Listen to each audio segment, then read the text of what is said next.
Olá, pessoal! Então, bora para o Animal de Poder para sexta-feira e final de semana. Então, qual animal que quer se apresentar aqui para nós na sexta e no final de semana? Para quem não me conhece, já saltou aqui, eu sou a Magna. Então, deixa aí o seu like, se inscreva no meu canal, que isso aqui vai ter toda semana a energia dos animais, tá bom, pessoal? Então, veio ele!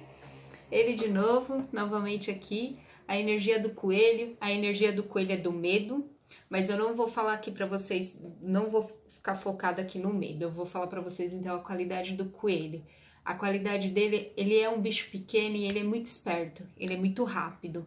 Então ele sai daquilo muito rápido. Então usa a rapidez, a energia dele, essa estratégia. Sai desses medos, sai desse lugar do seu medo com rapidez. Então, use isso. Se você tiver com medo aí nessa sexta-feira, final de semana, né? Chegando, medo daquele crush